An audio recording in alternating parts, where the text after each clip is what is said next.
Okay, so this is the third and final part in this video on internet marketing, and in this video we're going to talk about the till, or the electronic point of sale, as you might have if you have a shop. You know, your little kind of cash register with a little ring. You ring up purchases and whatever, and then it has a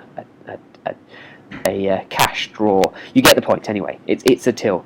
And online, there's different tills. You might have an online shop, and this is definitely one that I'm going to start encouraging people to use from now on. And I might build a product around people that want to get an online shop easily. You might have a PayPal online shop. That's a very popular one. So you might have a PayPal shop, which is coming straight from your website. Generally, a lot of these things are on your website. There are actually features in Facebook and so on that you can actually do payments directly from Facebook. But this is an online shop. You might also have an e-store or e-commerce website, and that might actually deposit money directly into your bank account. But either way, this money will end up hopefully in your bank. I'm going to draw some nice Corinthian columns here for your bank account. And once you've got your money into your bank, then hopefully that's, not the entire point, because obviously the point of business is to do something interesting and to have a bit of fun while you're doing it, hopefully. But certainly it allows you to live, and it allows you to do things. So once you've got the money into your account, then that's good. But let's talk about some other options that you may not think about.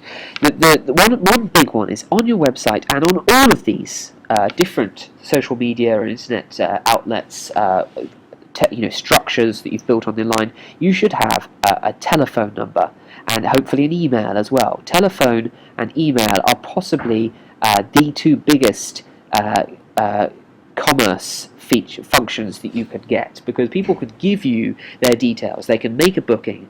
They could give you their credit card details, which you can then put into your credit card register in the shop if that's how you're doing things. You can take down details, so you can contact them again at a later date, which is also good. So these are very important, telephone and email, and you should definitely consider that. Something else that people might have, or not just consider it, you should definitely have it at the top of your website. Something else that people have is a booking system, and something I've discovered recently after talking to some customers is that if you run maybe a B&B or an accommodation service, you will find that if you go to a site, a very popular one is Eurobookings, bookings.com. I think it's bookings.com, and they will charge. I think it's 13%, which is a hefty fee. Pretty sure it's 13%, and that is whatever it is. It's a large fee anyway, and they will charge 13% of the booking. I mean, that's huge. But if you take the widget from their site and you insert that onto your site, in fact, we probably should have done a dotted line there, because you sort of sneaky, you take their widget. This isn't just sneaky, this is actually in their terms and conditions. But if you take their widget and you stick it on your site, then you will take that down to, I think it's something like 3%. It's a dramatically lower charge anyway, and you will then be able to save a hell of a lot of money over the year, over the course of the year, and so that's a really important feature to make sure you include in your websites. Your website and on any other of these social media, internet features that you've built, and although this might go into your bookings or ledger, and then eventually, hopefully, turn into money at a later date, the point is that as long as you've got these details there, then you can cash in on it, and if it's not there, you're losing money. So if you think about the till as the end point, okay, and preferably you have all of these. You want every possible way that people could give you money. You want that set up in advance so that people don't have to fuss about. They can give you their money when they want what you've got to give them, because you've got something valuable, and there's no point hiding that away somewhere where they can't reach it, they can't get it, because they'll just move on, because they'll find someone else that will give it to them. You know, there's enough people out there. Someone somewhere will give them what they want, and so we want to be the person that can give them what they want.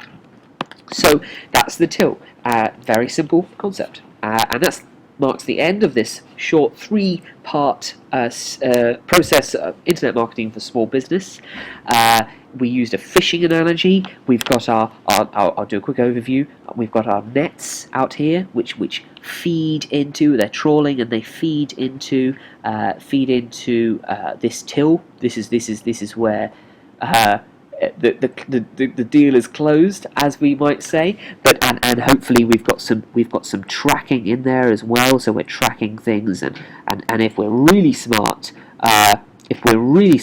then we might also make a record of all of our bookings. We might also feed that back in as well. It's getting a bit messy now, but we might also feed that back into our tracking here. We've got a little pool of people here that might be signed up to a newsletter or signed up to our Facebook page, and we can actually contact them. They have given us permission. This is important, this thing here, because they've given us permission to actually contact them on a regular basis about the stuff we're giving them. So this is the 1,000 people that we want. We talked about in video 2. This is the key 1,000 people, and right at the top of the chain, if this is a chain of events going from left to right, this is the bait. This is the worm that people are looking for. They're out there on the web, and they're looking for their worms. They're looking for things to grab hold of that they're interested in, and they want to once they've seen something interesting, something happens, something's interesting, they can then feed into the chain, they feed into your net, and then into your business, closing the deal, giving you their money, and hopefully getting something extremely valuable to them in return. And so that is internet marketing for small business. Not rocket science, but hopefully you're doing some of these things, and hopefully you might have learned something. So I'll see you in another video. This has been a Market Myself Online production. My name is Lindsay McVean, and I make websites for small businesses. So if you ever want a website, do check out my website and hook me up. See you guys soon. Bye.